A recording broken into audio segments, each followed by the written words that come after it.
Justement, on va revoir la vidéo de Denis Brognard. C'était la première réaction de Denis Brognard. Vous allez nous dire ce que vous en avez pensé, la réaction de Denis. Regardez. Bonjour à tous, je suis rentré aujourd'hui à Paris. Je voulais simplement vous dire quelques mots. D'abord, j'ai une pensée pour tous les aventuriers de cette saison qui a été arrêté. Je voulais vous dire aussi que dès que j'ai été prévenu de la situation, au petit matin du 5e jour, j'ai très vite compris que je ne pourrais pas continuer à présenter cette saison.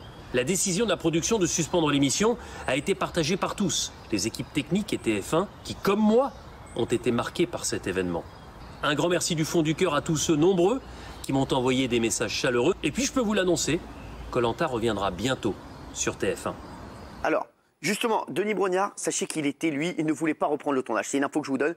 Denis Brognard a refusé de reprendre le tournage. Il ne voulait pas du tout reprendre cette saison de Koh-Lanta. Donc il a vraiment poussé pour que la production arrête cette saison. Il ne voulait pas continuer. Il a dit, moi j'arrête d'animer dans ces conditions. Oui, Mathieu. Sauf que, Dieu sait toute l'affection que j'ai pour cet animateur qui, à mon sens, est dans les top 3 des garçons les plus gentils à la télévision, je le pense sincèrement. Mais comment a-t-il pu accepter de lire ce texte, évidemment écrit par TF1, et on sent qu'il lit quelque chose?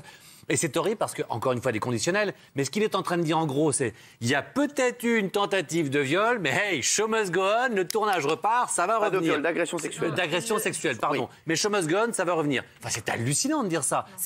On règle le problème, Koh-Lanta revient.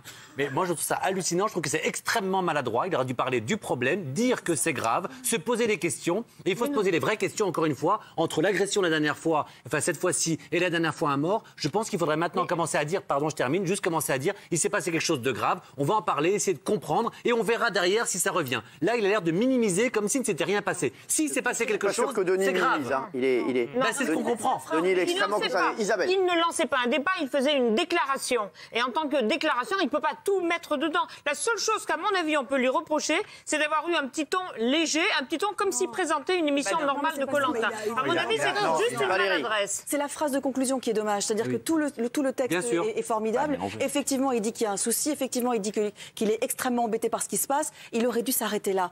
Pour le reste, pour la suite du programme, on s'en fiche pour le moment. Non, les téléspectateurs s'en fichent pas. C'est pas vrai. C'est qu'il y a un temps pour tout. Il faisait d'abord une première vidéo et éventuellement, dans 15 jours, quand on en sait un peu plus, il peut faire une deuxième vidéo pour dire, écoutez, les amoureux de Koh-Lanta, ça va continuer. C'est la pression.